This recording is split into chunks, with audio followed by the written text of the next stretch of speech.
बिहार चुनाव से ठीक पहले चुनाव आयोग ने अचानक एक ऐसा फरमान जारी किया जो बिहार के गरीबों के लिए वोटबंदी जैसा है।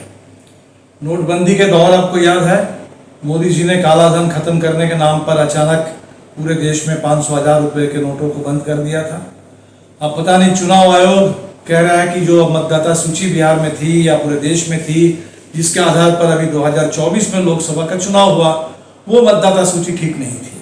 और इस मतदाता सूची को ठीक करने के नाम पर चुनाव आयोग ने कहा है कि 2003 के मतदाता सूची के आधार पर नई मतदाता सूची पूरे बिहार में उसका निर्माण किया जाएगा। और इसके लिए कहा जा रहा है कि बिहार में अगले 1 महीने के अंदर बिहार के 8 करोड़ मतदाता, उनके पास घर घर जा करके उनसे सबूत मांगा जाएगा कि वो बिहार में पैदा हुए थे, कब पैदा हुए थे, कहाँ पैदा हुए थे। सिर्फ अपना देने से भी नहीं चलेगा, अपने पिता माता का भी देना पड़ेगा।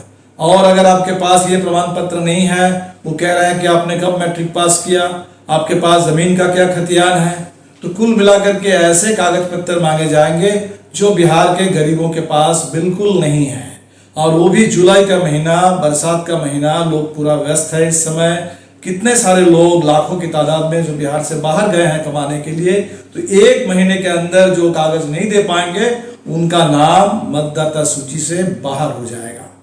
तो बिहार में लोकतंत्र के ऊपर, संविधान के ऊपर ये बहुत बड़ा एक हमला अचानक सरकार ने ठीक चुनाव से पहले कर दिया।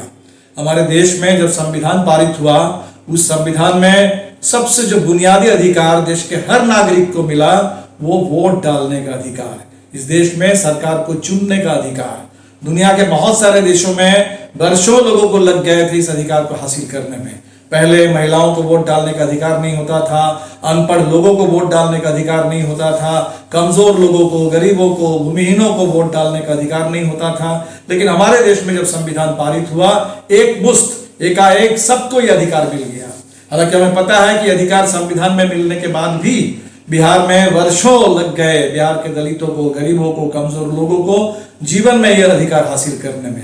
वो 80 का दशक आपको याद है, जिस समय पूरे बूथ कब्जा के खिलाफ इंडियन पीपुल्स फ्रंट के नेतृत्व में हमने पूरे बिहार में अभियान चलाया और जान की बाजी लगा करके पहली बार बिहार के गरीबों ने वोट डाला और अपने नेताओं को जिता करके, यहाँ तक कि लोकसभा में आरा से रामेश्वर जी को जिता करके भेजा। तो ये जो बिहार में गरीबों ने वोट डालना शुरू किया, आज भारतीय जनता पार्टी परेशान है।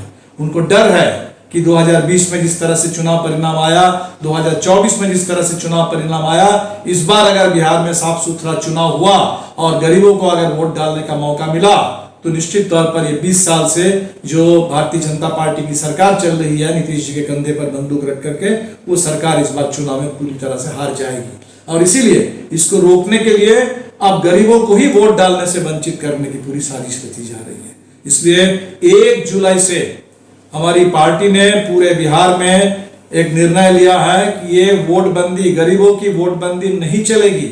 और मताधिकार बचाओ, लोकतंत्र बचाओ। हम आपसे अपील करेंगे कि बिहार के गांव-गांव में पूरे जनता के बीच में इस अभियान को शुरू कीजिए, क्योंकि अभी लोगों को पता नहीं है कि कितना बड़ा खतरा हमारे सामने है, कितनी बड़ी साजिश है लोकतंत्र के खिलाफ। ये किसी पार्टी की बात नहीं है, ये किसी गठबंधन की बात नहीं है, ये बिहार के आम लोगों के वोट डालने के अधिकार की बात है। ये बाबा साहब अम्बेडकर के द्वारा लिखा गया संविधान, उस संविधान में जो सबसे बुनियादी हक है बिहार और पूरे देश के आम लोगों के लिए, उस हक को छीनने की साजिश है। और इसके लिए बिहार में अपने तमाम साथियों से हम अपील करेंगे कि घर घर जाइए, लोगों के बीच में जाइए, लोगों को इस बात खतरे से आगाह कीजिए और एक बहुत बड़ा आंदोलन छेड़ दीजिए बिहार के अंदर, ताकि सरकार को पता चले, चुनाव आयोग को पता चले कि बिहार इसे बर्दाश्त बिल्कुल नहीं करेगा। लोकतंत्र के साथ ये मजाक, संविधान के ऊपर इतना बड़ा हमला और गरीबों के ऊपर ये वोटबंदी हरगिज हम लागू नहीं होने देंगे। इसके लिए वोट बचाने के लिए, मताधिकार की रक्षा के लिए, लोकतंत्र की रक्षा के लिए बिहार के तमाम माले के साथियों से और तमाम जागरूक मतदाताओं से हमारी अपील है कि इस अभियान को तुरंत शुरू कर दीजिए पूरे जुलाई महीने में, और चुनाव आयोग को बता दीजिए कि ये गंदा खेल, ये वोटबंदी, ये हमें हरगिज मंजूर नहीं है।